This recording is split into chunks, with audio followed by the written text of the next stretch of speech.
Voice of Kiai.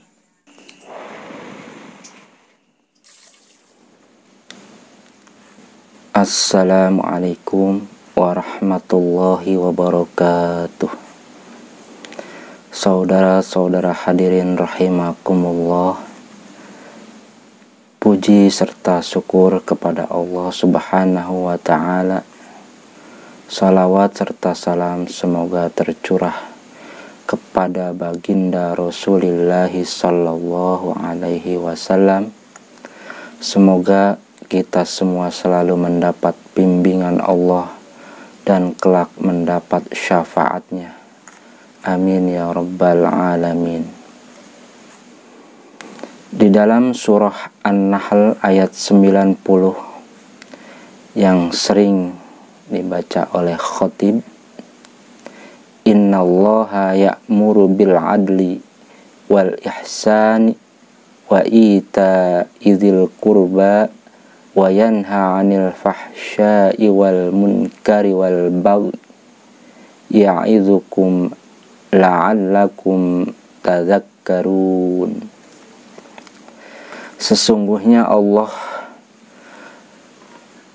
memerintahkan berbuat adil dan berbuat kebajikan, memberi kepada kaum kerabat, dan Allah melarang dari perbuatan keji, kemungkaran, dan permusuhan. Dia memberi pengajaran kepadamu agar kamu dapat mengambil pelajaran. Dalam ayat ini yang sering kita dengar dan dibaca oleh khatib di hari Jumat, ayat ini memerintahkan pertama adil. Adil itu tawasut, tengah-tengah di dalam segala urusan. Jadi adil itu bersikap bijak. Keadilan itu termasuk pokok dari semua keutamaan. Dari semua keutamaan dasarnya atau pokoknya adalah adil. Menurut versi Tafsir Munir, Syekh Nawawi Al-Bantani menjelaskan yang termasuk dalam kategori adil diantaranya fadilatil quwwatil aqliyah, kekuatan akal fikiran, hikmah, yaitu keuntungan bainal harmazah wal biladah, antara cerdas dan bodoh. Terlampau cerdas melebihi kemampuan orang awam dapat menimbulkan kontroversi. Contohnya, pada umumnya seorang khatib Jumat membaca hamdalah terlebih dahulu, karena itulah standar pada umumnya yang difahami para mustami' atau para audiens. Kemudian khatib tersebut berkhutbah dengan standar di atas rata-rata pada umumnya. Langsung pidato kemudian setelah membaca khutbah Jumat. Mengapa? Karena khatib tersebut ingin memberikan sensasi kepada para pendengar, para jamaah, para audiens, sehingga menimbulkan pertanyaan bagi pendengar yang belum paham. Mestinya kata bijaksana bagi orang yang pintar dalam memberikan keterangan-keterangan harus ada ukurannya, harus mempertimbangkan audiensnya agar tidak menimbulkan misunderstanding atau kesalahfahaman.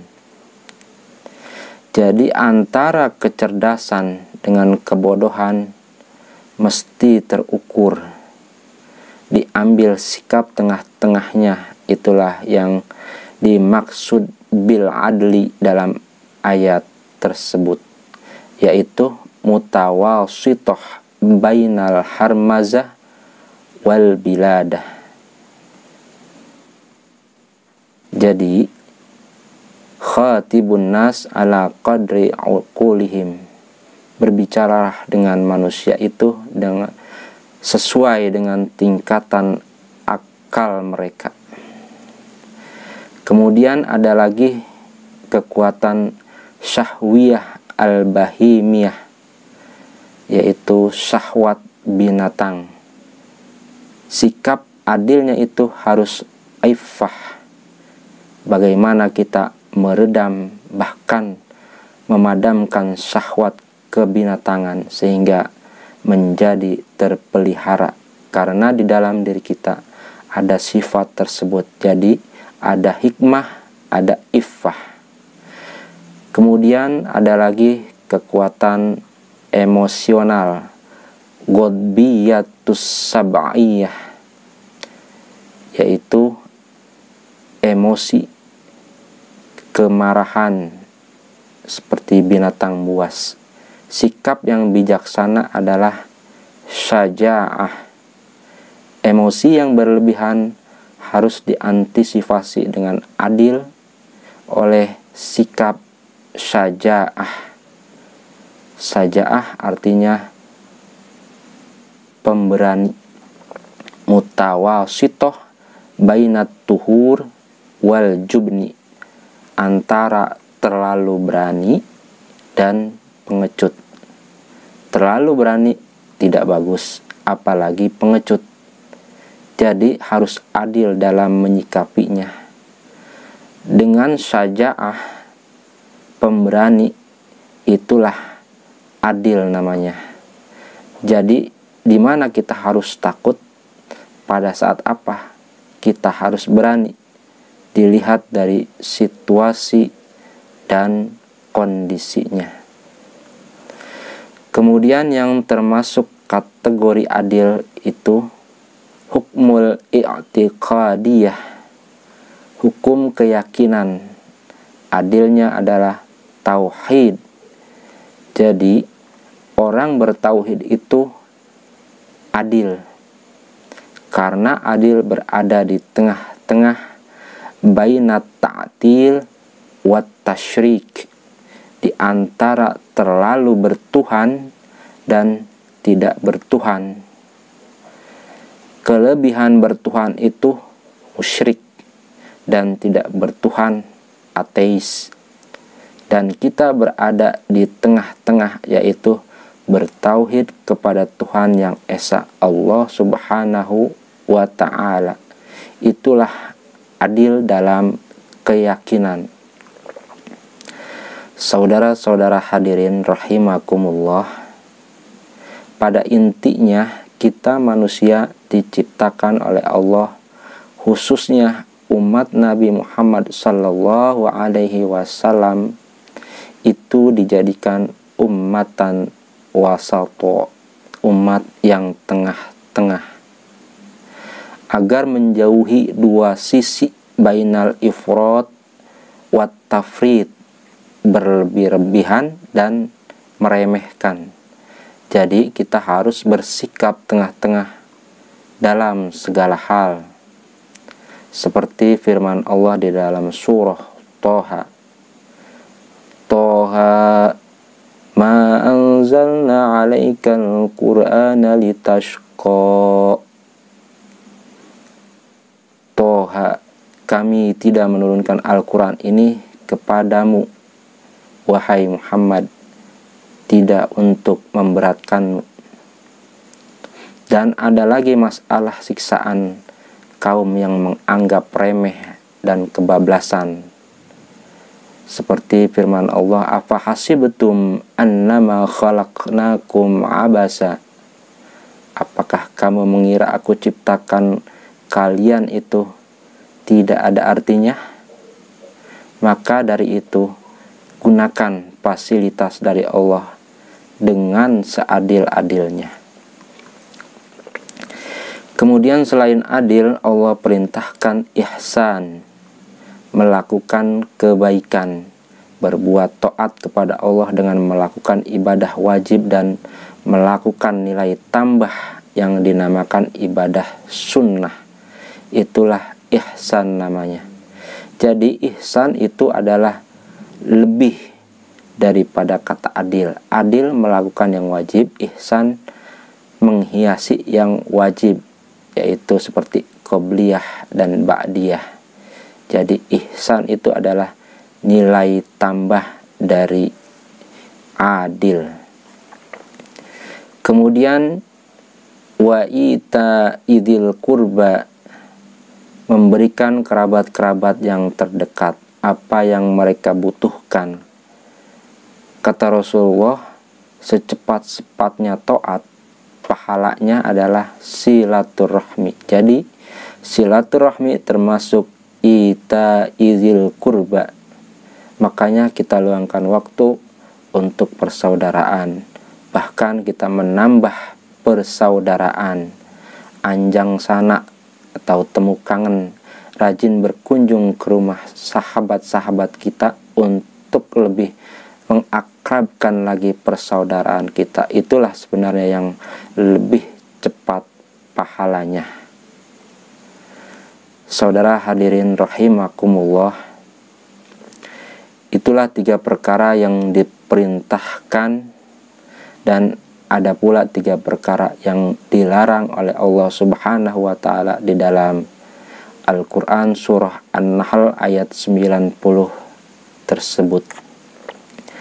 Yang diperintah pertama adil, kedua ihsan, ketiga ita izil kurba, di antaranya yaitu silaturahmi. Itu semua harus kita laksanakan. Kemudian yang dilarang 3 perkara juga. Pertama fahsya, di antaranya maksiat-maksiat.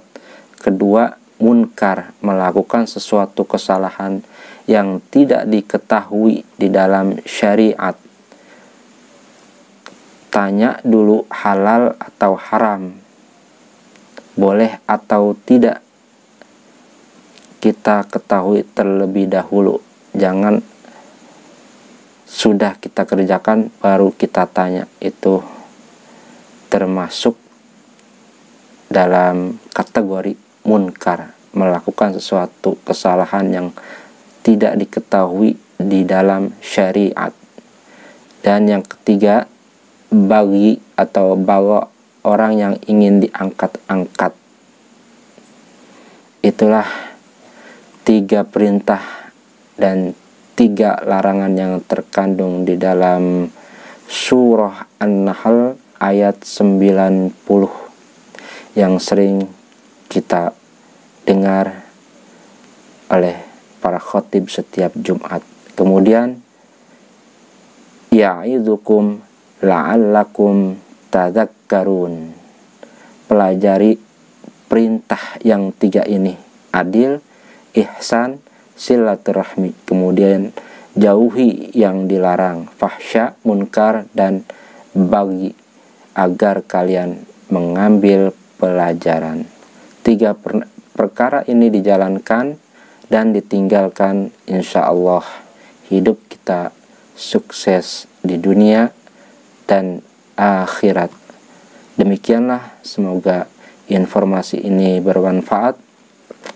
In uridu illal islaha mastata'tu wa ma taufiqi illa billah, alaihi tawakkaltu wa ilaihi unib.